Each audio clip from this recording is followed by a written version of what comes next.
ಸ್ವಾತಂತ್ರ್ಯ ಸಿಕ್ಕಾಗ $1 ಬೆಲೆ ಕೇವಲ ₹3.30 ಇತ್ತು ಅಂದರೆ ನೀವು ನಂಬ್ತೀರಾ? ಹೌದು, ಇದು ಸತ್ಯ. ಆದರೆ ಅದೇ ರೂಪಾಯಿ ಇಂದು ಅಂದರೆ 2026ರ ಜನವರಿ ಹೊತ್ತಿಗೆ 91ರ ಗಡಿ ಮುಟ್ಟಿದೆ. ಕಳೆದ 78 ವರ್ಷಗಳಲ್ಲಿ ಭಾರತೀಯ ರೂಪಾಯಿ ಸಾಗಿ ಬಂದ ಹಾದಿ ಕೇವಲ ಆರ್ಥಿಕತೆಯ ಕಥೆಯಲ್ಲ, ಇದು ರಾಜಕೀಯದ ದ್ವಂದ್ವ ನೀತಿಗಳ ರೋಚಕ ಇತಿಹಾಸ. 1947ರಲ್ಲಿ ಬ್ರಿಟಿಷರಿಂದ ಮುಕ್ತವಾದಾಗ ನಮ್ಮ ರೂಪಾಯಿ ಪೌಂಡ್ ಜೊತೆ ನಂಟು ಹೊಂದಿತ್ತು. 1950ರಲ್ಲಿ $1ಗೆ ₹4.76 ಮೌಲ್ಯ ಸುಮಾರು 15 ವರ್ಷ ಸ್ಥಿರವಾಗಿತ್ತು. ಆದರೆ 1966ರ ಬರಗಾಲ ಮತ್ತು ಯುದ್ಧದ ಹೊಡೆತಕ್ಕೆ ರೂಪಾಯಿ ಮೊದಲ ಬಾರಿಗೆ ನಲುಗಿತು.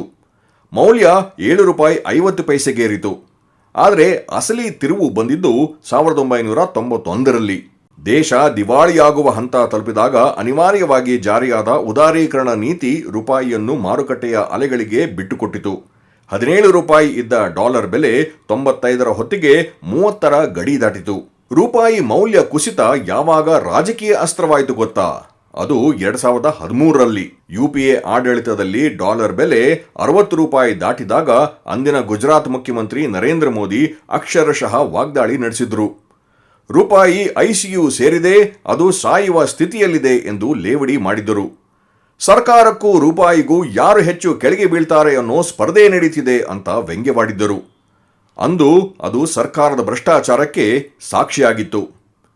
ಆದರೆ ವಿಪರ್ಯಾಸ ನೋಡಿ, 2014ರಲ್ಲಿ ಮೋದಿಯವರೇ ಪ್ರಧಾನಿಯಾದರು. ಅವರು ಅಧಿಕಾರಕ್ಕೆ ಬಂದಾಗ ₹58 ಇದ್ದ ಡಾಲರ್ ಬೆಲೆ 2018ರಲ್ಲಿ 70 ದಾಟಿತು. ನಂತರ 80. ಈಗ 2026ರಲ್ಲಿ ₹91 ತಲುಪಿದೆ. ಅಂದು ICUನಲ್ಲಿದೆ ಅಂದಿದ್ದವರೇ ಇಂದು ಅದನ್ನು ಸಮರ್ಥಿಸಿಕೊಳ್ಳುತ್ತಿದ್ದಾರೆ. ಇದು ರೂಪಾಯಿಯ ದೌರ್ಬಲ್ಯವಲ್ಲ, ಜಾಗತಿಕವಾಗಿ ಡಾಲರ್ ಬಲವಾಗುತ್ತಿರುವುದು ಅನ್ನೋದು ಇಂದಿನ ಸರ್ಕಾರದ ವಾದ. ರಫ್ತುದಾರರಿಗೆ ಲಾಭವಾಗುತ್ತೆ ಅನ್ನೋ ಹೊಸ ಲಾಜಿಕ್ ಕೂಡ ಈಗ ಚಾಲ್ತಿಯಲ್ಲಿದೆ.